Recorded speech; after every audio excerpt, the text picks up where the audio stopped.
தமிழ்தாய் வாழ்க, தலைவர் பிரபாகரன் வாழ்க. நாம் தமிழர். தமிழ் தேசிய இனத்தின் ஒற்றை நம்பிக்கை, தமிழின இருளகற்ற வந்த பேரொளி அண்ணன் செந்தமிழன் சீமான் உங்களோடு.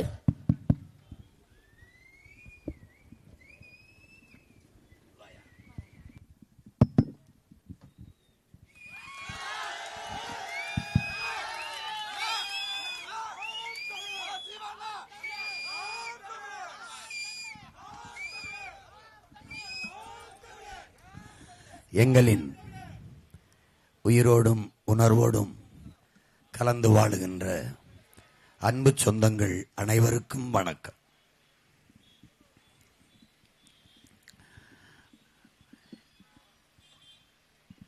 ஏற்கனவே கட்டமைக்கப்பட்ட பன்னெடுங்காலமாக கடைபிடித்து வருகிற ஒரு கோட்பாட்டை தகர்த்து முற்றுமுழுதாக வேறு ஒரு கோட்பாட்டை கட்டமைக்க முயலும் போது அதை ஏற்பார்கள், எதிர்ப்பார்கள், அதை ஆதரிப்பார்கள் அல்லது வெறுப்பார்கள் என்றெல்லாம் கவலைப்பட்டு கொண்டு இருக்க முடியாது.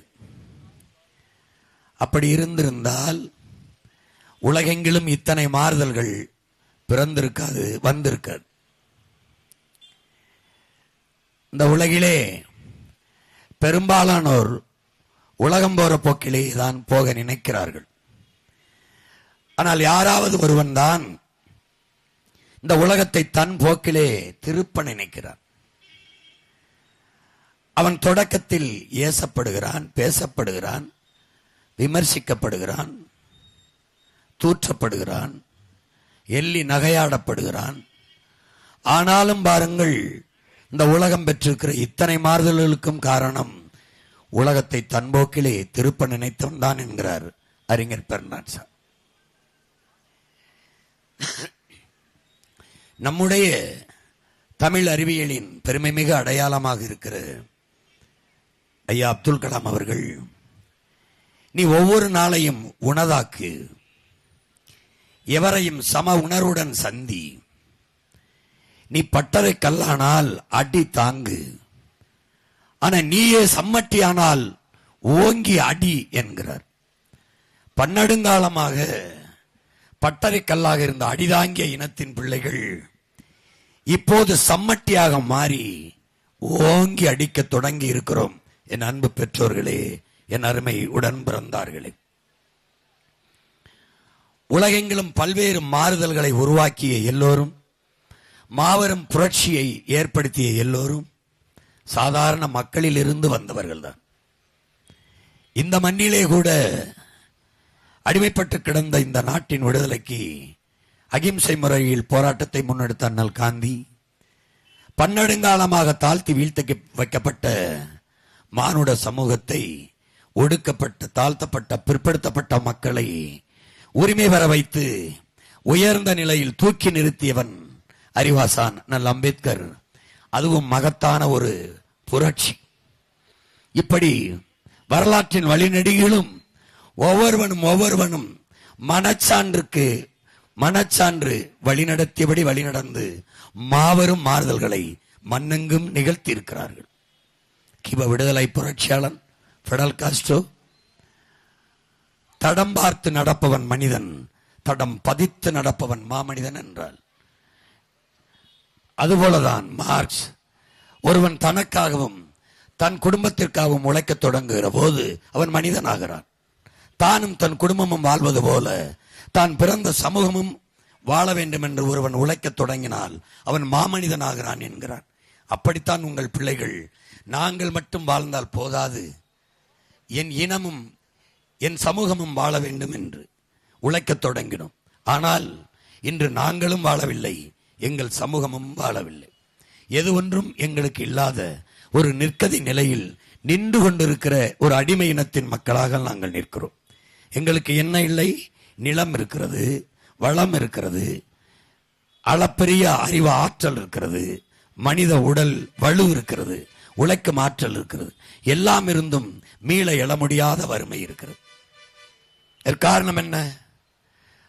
நீரும் உயிரென்றே நிலவும் உயிரென்றே மன்னன் உயிர்த்தே மலர்தலை உலகம் என்று மோசிக்கிறனார் பாடுறார்.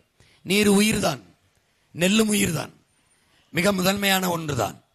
ஆனாலும் அது ரெண்டும் பயனற்று போகும். எப்போது நல்ல ஒரு மன்னன், நல்ல ஒரு அமைச்சன் இருந்து நாட்டை ஆளவில்லை என்றால் அது ரெண்டும் உயிராக இருக்காது. இன்று உங்க நாட்டிலே நீர் தரமாக உயிராக இருக்கிறதா? உணவு நஞ்சில்லாமல் இருக்கிறதா? ஏன்? மன்னன் உயிர்த்தே மலர்தலை உலகம். நல்ல மன்னன் இல்லை. வருகிறவர் போறவர் எல்லாம் ஊழலை ஒழிப்போம், லஞ்சத்தை ஒழிப்போம் என்கிறார்கள். இவர்களை ஒழிக்காமல் நீங்கள் எப்படி ஒழிப்பீர்கள்? லஞ்சம், ஊழல் தேசியமயமாக்கப்பட்ட ஒரு தேசத்தின் பிள்ளைகள் நாம். இந்த லஞ்சத்திற்கான விதை, ஊழலுக்கான விதை எங்கே? வாக்குக்கு காசு கொடுக்கிற இடத்தில் தான் ஊண்டப்படுகிறது. ஒரு முதலாளி முதலீடு செய்கிறான் என்றால் தன் லாப தேவைக்குத்தான், மக்கள் சேவைக்கு இல்லை. இதை மனித அறிவு புரிய வேண்டும், உணர்த்த வேண்டும். இங்கே உலகெங்கிலும் மாறுதல்கள் இப்படித்தான் தோன்றியிருக்கிறது. என் அன்பு சொந்தங்களே, மக்களின் மனத்தில் இருந்துதான் தோன்றியிருக்கிறது. மண்ணில் தோன்றுவதற்கு முன்பு மக்களின் மனத்தில் ஒரு மாற்றத்திற்கான சிந்தனை என் மக்களின் மனதில் எழுமானால், தோன்றுமானால் அந்த மண்ணில் தானாக புரட்சி வெடிக்கும். எப்படியான மாற்றத்திற்கான சிந்தனை? எனக்கு சேவை செய்ய வருகிற ஒருவன் என்னுடைய பிரதிநிதி, எனக்கு எதற்கு வாக்குக்கு காசு தர வேண்டும் என்ற கேள்வி எழுமானால் அந்த இடத்தில் மாற்றத்திற்கான சிந்தனை வந்துவிடும். இலவசம் தருகிறீர்கள், சரி, அதில் இழக்கிற பணத்தை எங்கிருந்து எடுக்கிறீர்கள் என்ற கேள்வி, எங்கிருந்து எடுப்பார்கள் என்ற கேள்வி உங்களுக்கு எழுமானால் அதுதான் மாற்றத்திற்கான சிந்தனை, அதான் புரட்சிகரமான அரசியலுக்கான விதை. அந்த எண்ணம் வர வேண்டும். ஒரு நாட்டில் கல்வியை கொடுக்க வேண்டியது அரசின் கடமைதானே. அது ஏன் மாணவனை கடன் வாங்கி கற்க வைத்து மாணவர்களின் கல்வி கடனை தள்ளுபடி செய்வதை சாதனையாக பேசுகிறது? கல்வி மானுட உரிமை, கொடுக்க வேண்டியது அரசின் கடமை, அது கொடுக்காமல் இருப்பது மாபெரும் கொடுமை.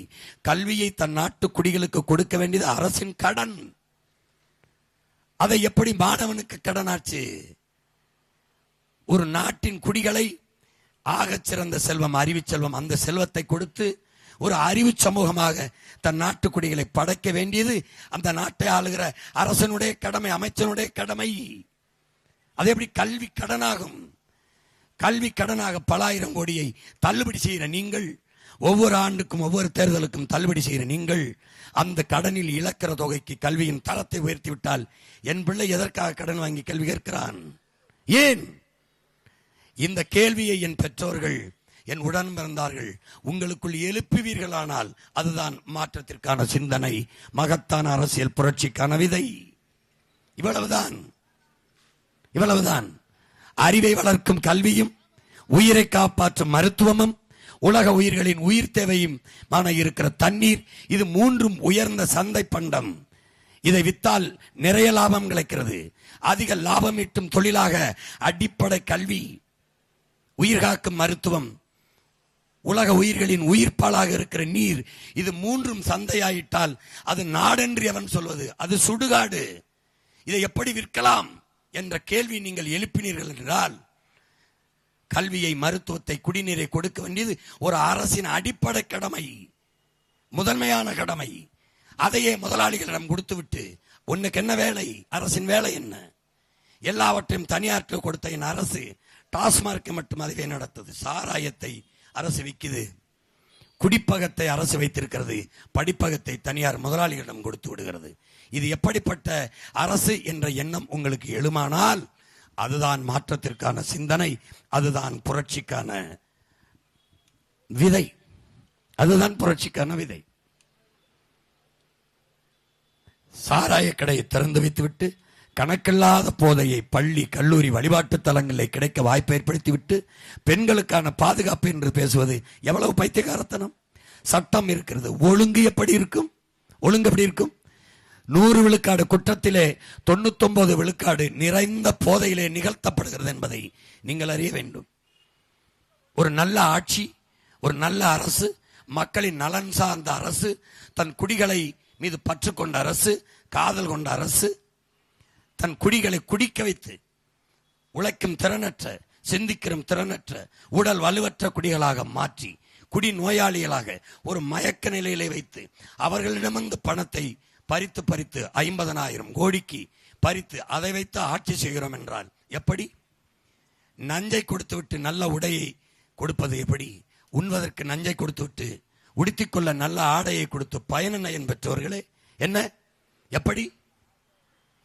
இதை எப்படி ஒரு அறிவு சமூகம் சகித்துக் கொள்கிறது? எப்படி எங்கே கொண்டு போய் நிறுத்துவார்கள் இந்த சமூகத்தை என்று நீங்கள் யோசிக்க வேண்டாமா?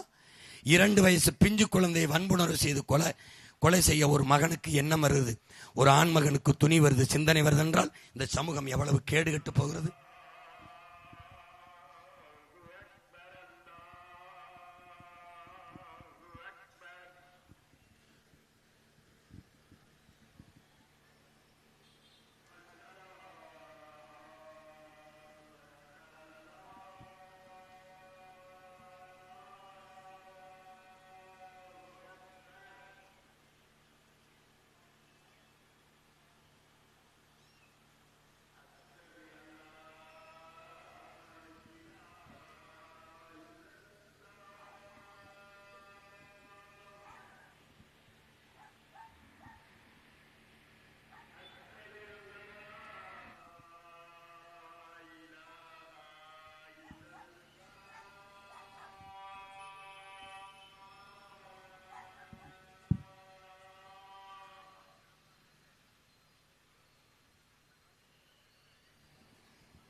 அவ்வளவுதானே?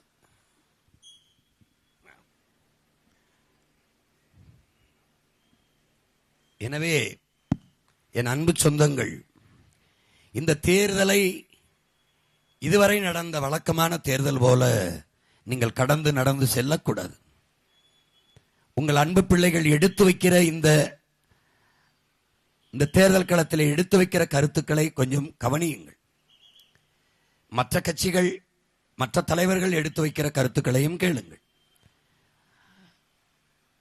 ஆட்சி அதிகாரத்தில் இருந்தவர்கள் வந்தால் அதை செய்வோம் இதை செய்வோம் என்றால் வந்தபோது ஏன் செய்யவில்லை என்று கேளுங்கள். அவர்கள் என்ன செய்கிறார்கள், என்ன செய்வோம் என்று சொல்கிறார்கள் என்று பாருங்கள்.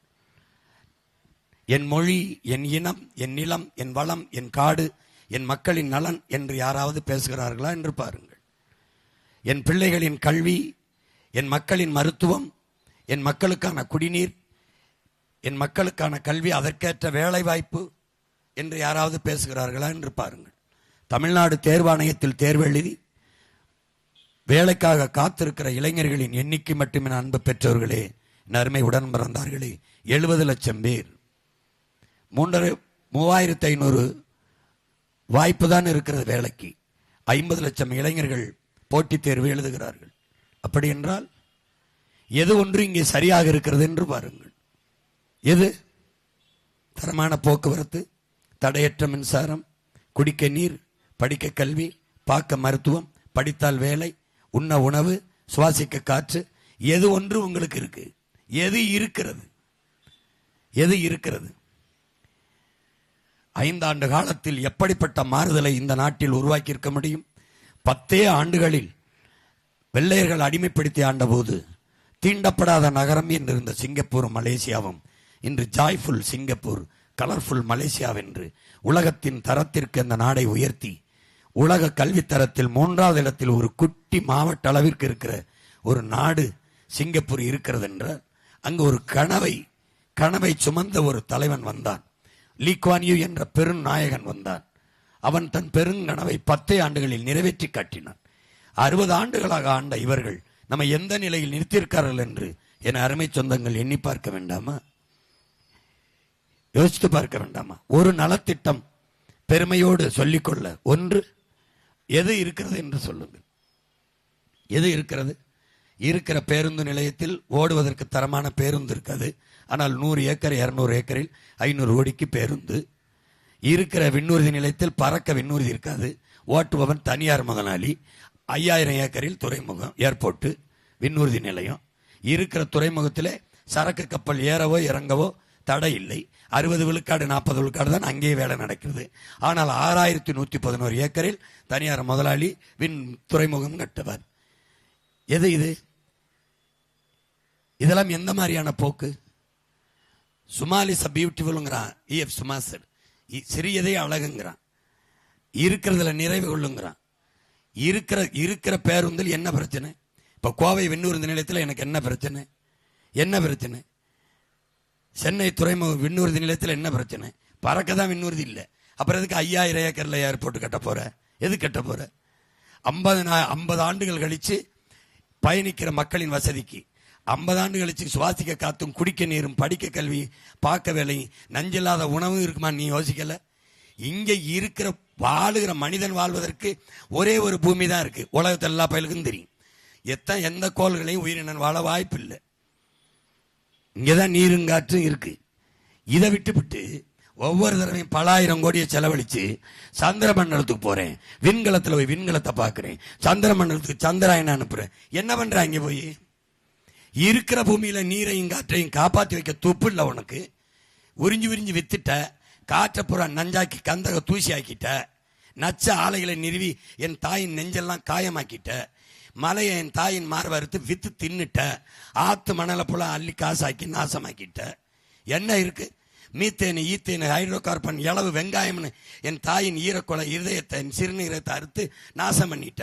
ஏன்னா அறிவுகட்ட ஜென்மங்களே, மாட்டு சாணத்துல எத்தனை லட்சம் டன் மீத்தேன் வேண்டுமானாலும் எடுத்துக்கொள்ளலாம்னு இயற்கை எரிகாற்று இருக்கும்போது பைத்தியமே என் மண்ணை எதுக்கிடான்னு ஒன்ற. மாட்டு சாணத்துல எடுக்கும்போது என் மண்ணை, என் தாயின் மாற இருக்கிற ஈரக்குலைய இருக்கிற அறிவு இருக்கிற செய்யற செயலா? அறிவு இருக்கிறவன் இயற்கையான மின்சாரம் இருக்கிற பைத்தியக்காரா? சூரிய ஒளி, காற்றாலை, கடல் அலையில எதுக்குடா என் தாயின் இதயத்தை போய் நோண்டிக்கிட்டு இருக்க? நெய்வேலி பழுப்பு நிலத்துல 66 ஏக்கரை தோண்டிருக்கேன். போரின் பேரொழிக்கு பிறகு கூட மக்களை குடியேற்றிடலாம். இந்த நிலக்கரி எடுத்த இடம், இந்த அணுகுளம் எடுத்த இடம், இந்த மீத்தேன் எடுத்த இடத்துல மக்களை குடியேற்ற முடியுமா? எதுக்கு உனக்கு கல்வி, அறிவியல், புவி எல்லாம் படிக்கிற? எதுக்கு படிக்கிற? உயிரி எல்லாம் படிக்கிற? இதெல்லாம் படிக்கிறது இல்லையா? நிலக்கரியிலிருந்து தயாரிக்கிறதா மின்சாரம்? காற்று மாசுபடுவதற்கும் புவி வெப்பமாவதற்கும் பெருங்காரணம் பன்னெடுங்காலமாக பூமியில் புதைந்த எரிபொருள்களை தோண்டி எடுப்பதாங்கிறான். நிலக்கரி, மீத்தேன், ஈத்தேன் எடுக்கிறதாங்கிறான். உனக்கு தான் இயற்கை சூரிய ஒளி இருக்கு, காற்றாலை இருக்கு, கடல் அலை இருக்கு. எப்ப வேணாலும் எவ்வளவு வேணாலும் எடுத்துக்கொள்ள முடியும் வாய்ப்பு இருக்கும் போது எதுக்கு போற? அது தீர்ந்து விடுகிற வளம், இது தீராத வளம். இங்க வா. சாராயம் 50,000 கோடி, பால் 3 லட்சம் கோடி. அது உயிரை எடுக்குது, இது உயிரை கொடுக்குது. அதை மூடிட்டு வா, பால் பொருளாதாரத்துக்கு வா. பைத்தியமே, பால் பொருளாதாரத்துக்கு வா. ஏன்? மாடு வளர்க்க மாட்டார் இவரு, அசிங்கம். ஆவின் பால் விற்பாரு, வெங்காயம். எங்கடான்னு கேட்டா பதில் சொல்ல மாட்டாப்ல. ஆவின் பாலை அரசு விற்கதா விற்கலையா சொல்லு. அப்ப எங்க? மாடங்க. பால் வளத்துறைக்கு அமைச்சர், பால் இருக்கு, வளம் எங்க? கால்நடைத்துறைக்கு தனியா அமைச்சர், கால்நடைத்துறைக்கு அமைச்சர். கால்நடை எங்க? பதில் இருக்கா உன்ட்ட? பதில் இருக்கா? உனக்கு எங்க இருந்து பால் வருது? குஜராத்ல இருந்து அமுல்னு வருது. அவன் பாலை வாங்கி குடிக்கிற. ஏன் உனக்கு மாடு வளர்க்க துப்புல மாடு வளர்க்க முடியாதா? மாடு வளர்க்க முடியாது. பால், நெய், தயிர், மோர்லாம் வெண்ணெய்லாம் வேணும். ஆனால் மாடு வளர்க்க முடியாது. உனக்கு கேவலம். பைத்தியக்கார. ஆடு மாடு மாடு மாடு மல்லடா என் உடன் பிறந்தவனே. நடமாடும் வைப்பகமடா, வங்கிடா, மொபைல் பேங்க்ங்கிறான்டா. உலகத்தில் இருக்க அறிவியல் அறிஞன், எல்லா பெரிய அறிஞனும். ஒரு ஆடு 60,000 70,000, சில ஆடுலாம் 1 லட்சம் ரூபாய்க்கு போதுற. 1 லட்சம் ரூபாய்க்கு. 1 லட்சம் ரூபாய் உன்னுடைய நிலையான வைப்பு தொகை, பிக்சட் டெபாசிட். ஆடு மாடு வளர்க்கிறது அவமானம்னு பைத்தியக்கார கூட்டமே. உன்னை இவன் இன்னும் சாராயம் குடிக்க வச்சு சாகுறேன். அக்கா தங்கச்சி 6 லட்சம் பேர் தாலி எடுத்திருக்கான். தாலிக்கு என்ன மயத்துக்கடா தங்கம் கொடுக்குறேன். குடிக்க வச்சு அறுக்கத்தானடா, அறுக்கத்தானே. உனக்கு வெக்கம் இல்ல? வெக்கம் இல்ல?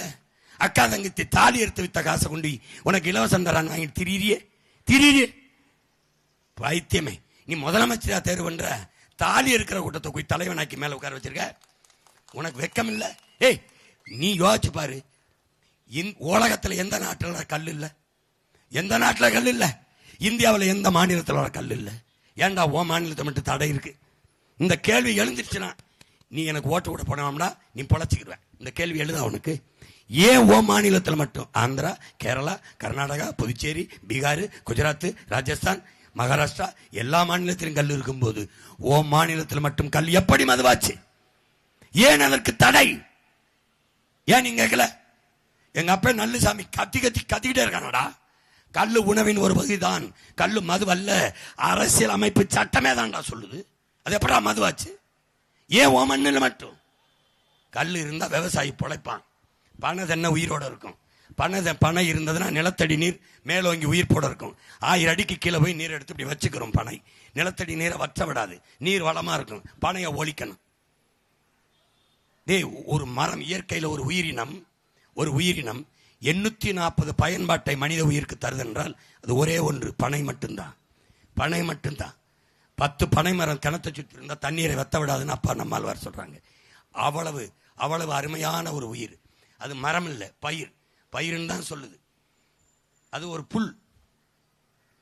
அந்த பனம்பால, தென்னம்பால, ஈச்சம்பால கல்லு மதுன்னு தடை விதிச்சு விட்டு இந்த அயோக்கிய பைய டாஸ்மார்க்கை திறந்து விட்டுருக்காங்கன்னா கல்லு மதுடா. எந்த கலப்படம் இல்லாத தூய பனம்பால், தென்னம்பால், மது. சரி, மது. அப்போ ஓன் டாஸ்மார்க்கில் விற்கிற பீரு, பிராண்டி, விஸ்கி, ரம்மு, சின்னு, ஒயின் இதெல்லாம் என்ன கோயிலில் கொடுக்குற புனித நீரா? தீர்த்தமாடா. டேய், எல்லாரும் வாங்கி அப்படி குடிச்சுக்கிறோங்கோ. அப்படியா?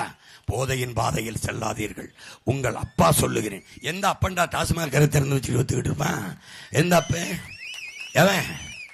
ஏண்டா இது ஒரு நாடுன்னு வாழ்ந்துகிட்டு இருக்க. அரசு பள்ளிக்கூடத்துக்கு வர்ற பிள்ளைகளின் எண்ணிக்கை குறையுது. படிக்க போற பிள்ளைகளின் எண்ணிக்கை. படிக்க பிள்ளைகள் வரணும் மூடுற. ஏன்? தனியார் கல்வி தரமா இருக்கு, அதனால அங்க போய் படிக்கலாம்னு என் பிள்ளை போயிடுச்சு. அரசு பள்ளி வெறிச்சோடுது, மூடுற. ஏன் மூடுறாயின்னு ஆய்வு செய்யல. தரம் குறைவா இருக்குன்னு வரல, தரத்தை உயர்த்தணும்னு திட்டம் போடல. ஏன் தனியார் பள்ளிக்கூடம், அரசு பள்ளிக்கூடம் தர உயர்த்தல? தனியார் பள்ளிக்கூடம் கல்லூரி பாதிக்கப்பட்டுரும். ஏன் பாதிக்கப்பட்டுரும்? தனியார் பள்ளி கல்லூரி நடத்துறவன் யாரு? இவன் தான். யாரு? அதிகாரத்தில் இருக்கவன் தான். இவன் யார் அங்க படுத்துருமனு அரசு பள்ளியை மூடுறான். இதை கூட சிந்திக்க மாட்டியா? சிந்திக்க மாட்டேன். படிக்க வர்ற பிள்ளையின் எண்ணிக்கை குறையுதுன்னு யோசிக்காம குடிக்க வர்ற மக்களின் எண்ணிக்கை குறையுதுன்னு சேலத்தில் மாவட்ட ஆட்சியர் உட்கார்ந்து விற்பனை மேலாளர்லாம் ஏன் இங்கே சேல்ஸ் குறையுது, இதை எப்படி இம்ப்ரூவ் பண்றது? குவார்டர் 1 இலவசம் குடி சரியாயிரும். அயோக்கிய நாயே, இது ஒரு நாடாடா? அது டே, இது ஒரு நாடாடா? இது ஒரு நாடா? படிக்க வைக்கிறதுல காட்டுற கவனத்தை விட்டுட்டு குடிக்க வைக்கிறதுல. நிதியமைச்சர் பேசுறாரா சட்டசபையில், 45,000 ஆண்டு ஒன்றுக்கு டாஸ்மார்க் வருமானம், இதை 50,000 உயர்த்த திட்டம் தீட்டிக் கொண்டிருக்கிறோம். எப்படி? குடிக்கிற மக்களை கூட்டுறது. எண்ணிக்கை இன்னும் உயர்த்துறேன், இன்னும் ஒரு 5,000 பேரை குடிக்க வைக்கிறேன். நீ எப்படி இந்த இனத்துல பிறந்து எப்படி சபிக்கப்பட்டமா? நம்ம எப்படி சாபம் வாங்கி வந்துட்டோமா? ஒரு கேவலம் கேவலம் கேவலம். இது கல்ல எதுக்கு மதுன்னு தட வேண்டாம்? கேரளாவில் சாராயம் இருக்கு, இது இருக்கு. புதுச்சேரியில் சாராயம் இருக்கு, கல் இருக்கு. ஆந்திராவில் 2 இருக்கு. திறக்க வேண்டியதானே? ஏன் திறக்க மாட்டான்? டாஸ்மார்க் வியாபாரம் குறைஞ்சிடும். குறைந்தால் இவனுக்கு என்ன? இவன் ஆலையிலிருந்து சரக்கு எடுக்கிறது குறைஞ்சிடும். எல்லா சாராய ஆலைகளுக்கும் சொந்தக்காரர்கள் ஆட்சியாளர்கள். இந்தியாவில் எத்தனை மாநிலம்? கேரளா, மேற்கு வங்கம், இல்ல பீகார், இல்ல குஜராத்தி? எந்த மாநில முதலமைச்சருக்கு சாராய ஃபேக்டரி இருக்கு? எந்த மாநில முதலமைச்சருக்கு சாராய ஆலை இருக்கு? ஆனா சொந்தமா ஆளை வச்சு சாராயம் கட்சி விற்கிற கூட்டம் இவங்க தான். நீ இப்ப என்ன ஓட்டு போட்டு முதலமைச்சர் இடம் தேர்வு செய்ய போற? சாராய முதலாளியை தேர்வு செய்ய போறாடா, சாராய முதலாளிய. யோசி, எதையாவது யோசிச்சு பார்த்து போடு, ஓட்ட போடு.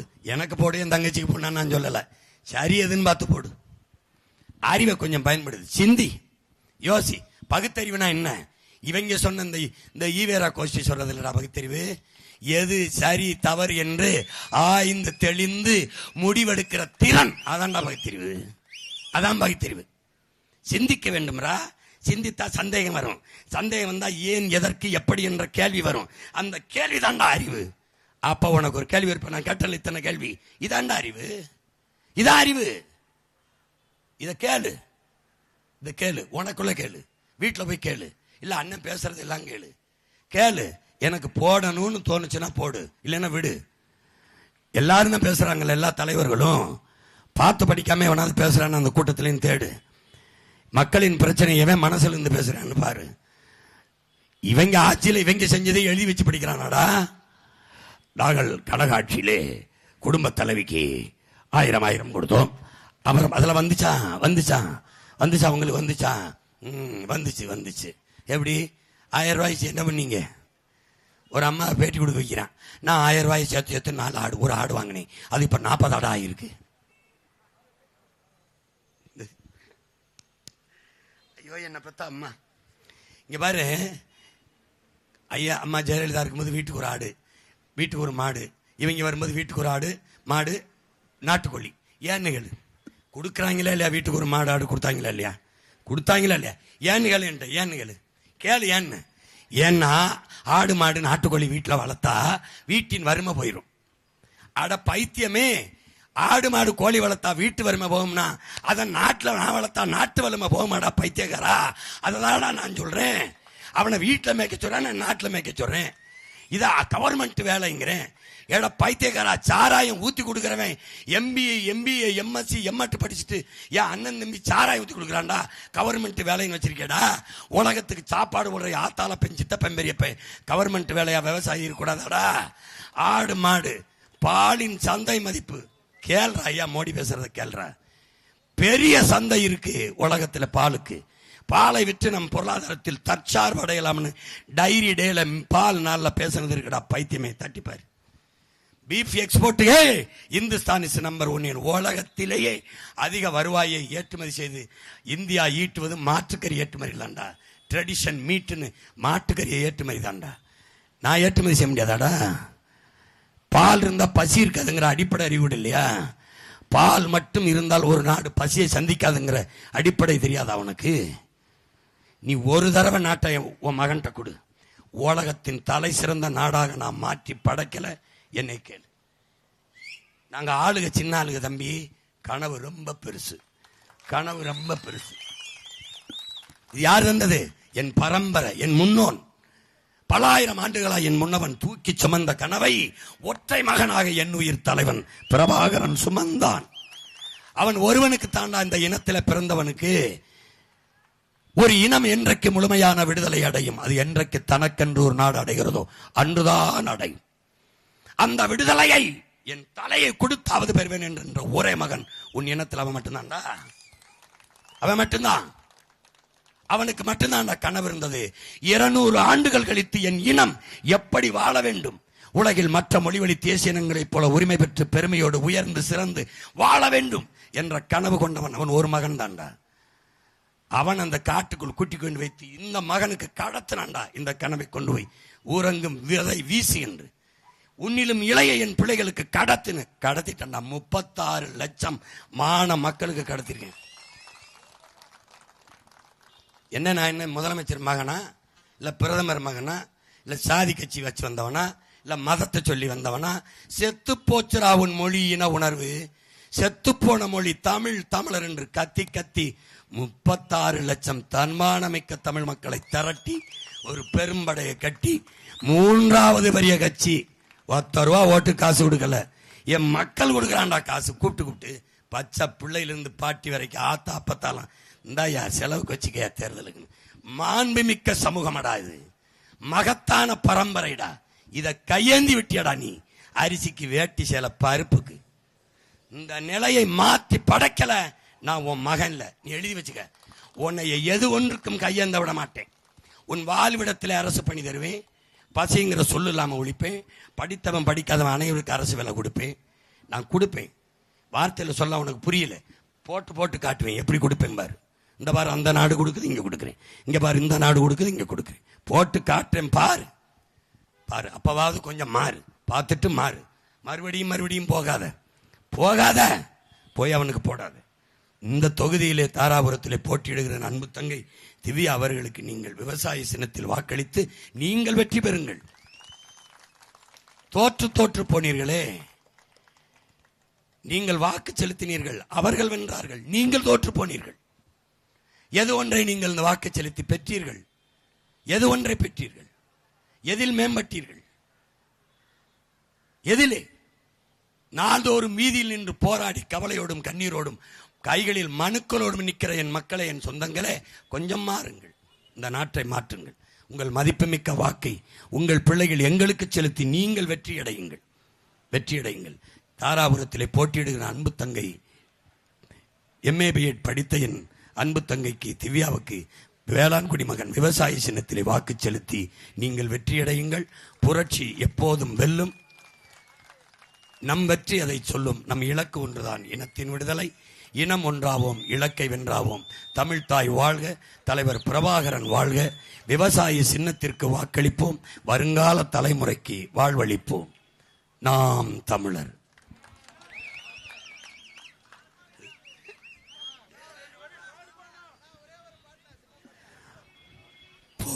போடுகிற ஓட்டை எல்லாம் திருடனுக்கே தொடர்ந்து போட்டா நாட்டு நிலைமை என்ன ஆகும்? நீயும் கொஞ்சம் எண்ணி பாரு. ஊழல் லஞ்சம் பெருத்து போச்சு, உண்மை நேர்மை செத்தே போச்சு. மாண்புமிக்க மக்கள் ஆட்சி மண்ணோடு மண்ணா போச்சு. கேடுகட்ட பணநாயகம் கேலி வன்னி சிரிக்குதம்மா. பொறுப்பது பாவம்தானே, சகிப்பது சாபம்தானே. நல்ல ஆட்சி மலர்வதற்கு என்ன வழி கூறம்மா? விவசாயி சின்னத்துல ஓட்டணியும் போடம்மா. போடுகிற ஓட்டையெல்லாம் திருடனுக்கு தொடர்ந்து போட்டா நாட்டு நிலைமை என்ன ஆகும்? நீயும் கொஞ்சம் எண்ணி பாரு. இனியேனோ மாறு. விவசாய சின்னத்திற்கு போடுங்க ஓட்ட, அப்புறம் பாருங்க நம்ம நாட்டை. நன்றி, வணக்கம். நாம் தமிழர்.